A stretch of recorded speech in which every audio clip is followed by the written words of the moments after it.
One nice little example of flotation is the following. We've got 3 cans of Coke.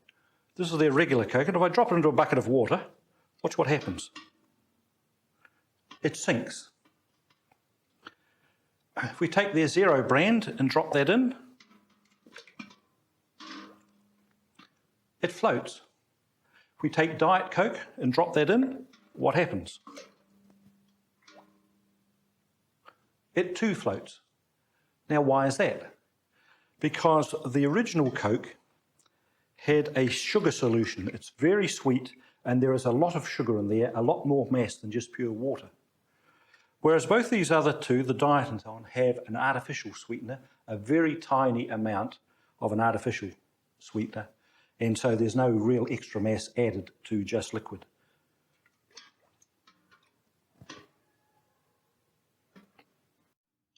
Is it a plane? Is it a blimp? No, just me. I'm in the concentrated brine ponds at the salt works. The human body is a coarse hydrometer. Notice how high I am floating. Compare this with floating in salt water and with floating in fresh water. In fresh water, the legs won't float. Motion is needed to keep them up.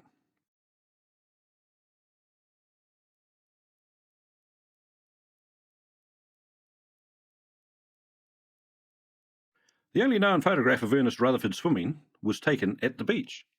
Had he been photographed swimming in fresh water, his toes would never have been above water, and we would have never known that he had trouble with badly fitting shoes. If only he had been photographed in brine, we could have checked on the state of his arches. The Dominion Salt Works in Marlborough produces salt from seawater. This salt water is passed through a series of ponds where wind evaporation removes some of the water until it is brine, as highly concentrated as possible. This brine is stored in large reservoirs. That is where I swam. The brine is transferred to shallow crystallizing ponds where wind evaporation causes the salt to be precipitated. The pink colour is from the only thing that can live in concentrated brine, a worm, which is normally called the brine shrimp. The salt forms large crystalline lumps, which is harvested and conveyed to the major storage piles. These are the white piles seen from the main highway. Taking the brine pond, it is easy to float, but a lot harder to stay vertical. The buoyancy on the leg wants them on the surface. Look how high I float.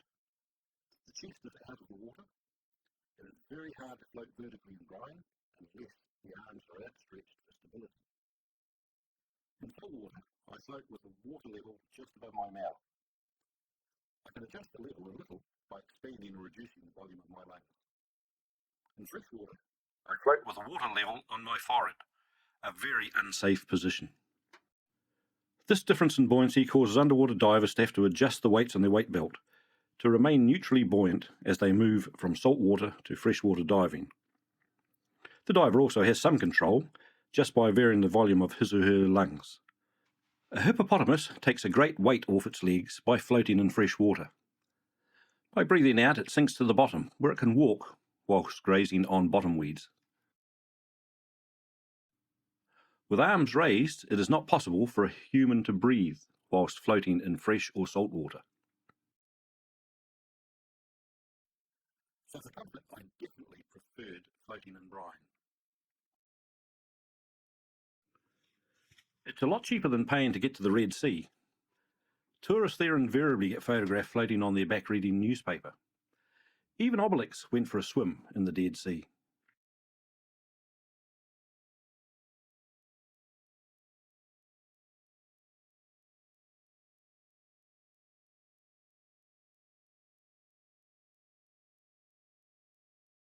Cartoonists certainly exaggerate, but by how much?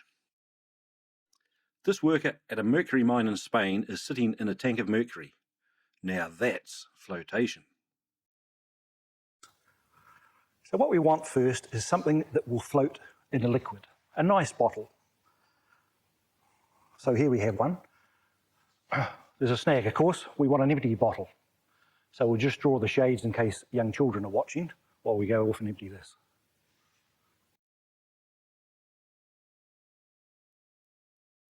Right, now we've emptied that bottle, we can put in some lead shot and we can float it in water, and we can use levels on the label as our scales if we wish.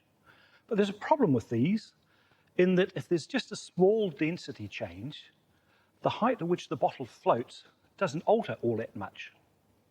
We can do with a little magnification. So we could take a tapered bottle.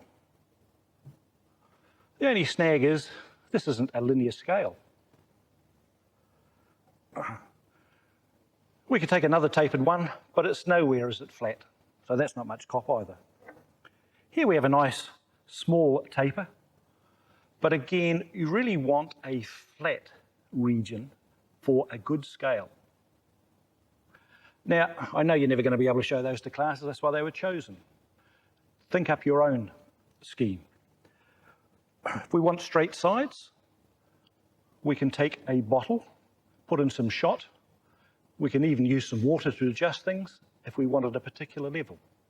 And now we do have a nice straight side, but we have the same problem as this bottle, that a small change in density of the liquid isn't going to make much difference to the height the bottle floats at.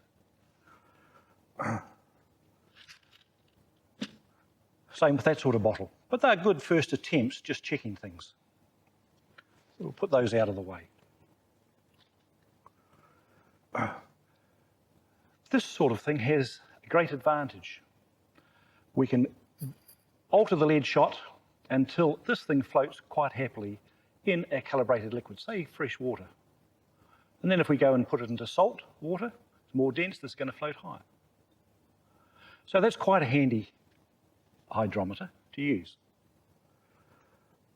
If we want a real sensitive one, we can put in a very narrow tube, and then very small changes of density in the fluid this floats in can be calibrated along this very narrow tube. And so that's the one of choice. When we come to try these out in fluids, you'll find that a bottle like this is also very unstable. That's why some of the others we put some water in.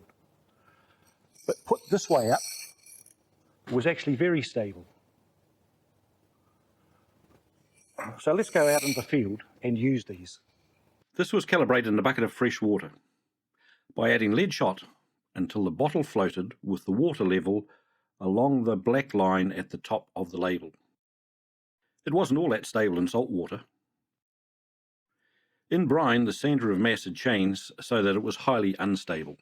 There is a nice little project for students in this, on the principles of the stability of ships. But it was possible to get a reading. Note that there isn't all that much difference in water level. Stability could be obtained by inverting the bottle. A weighted PET bottle was very stable. To save on lead pellets, the bottle can also have water inside it. This time a large PET bottle. So now we have several ways to have stability, but not a very sensitive scale. For that we need an object with a long, even neck. A long neck, half-litre, spherical flask is a good one. It was calibrated in a bucket of fresh water, adding lead shot until the water level was just under the rim. This, of course, was a mistake. In open salt or fresh water with a slight chop, the flask would bob around and up and down and eventually bob low enough to sink. So calibrate it in fresh water so that either the water level is well under the rim or a rubber bung is in place to prevent water getting in. For an accurate, sensitive hydrometer, we need a small weighted body and a long, narrow, uniform neck, such as used for this commercial hydrometer.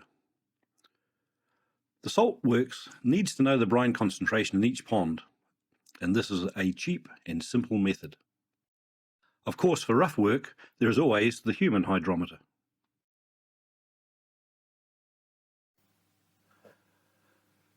This material is ideal for this demonstration. It's just plastic available from builder supplies. It's just 2 sheets of thin plastic with many vertical strips keeping them apart. And that makes each one of these a tube as a pressure measuring device. Down the bottom, we have liquid we're going to force with this pump through a chamber that varies in height. When it goes through a constricted part, the liquid has to speed up by a large amount. That means the pressure drops considerably. Let's go and have a look at that now.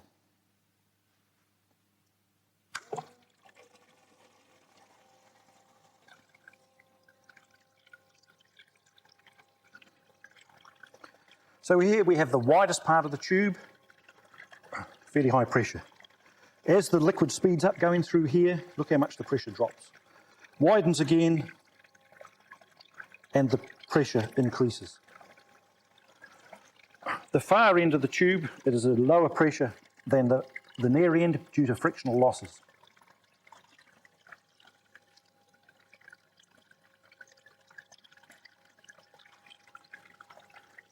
Okay.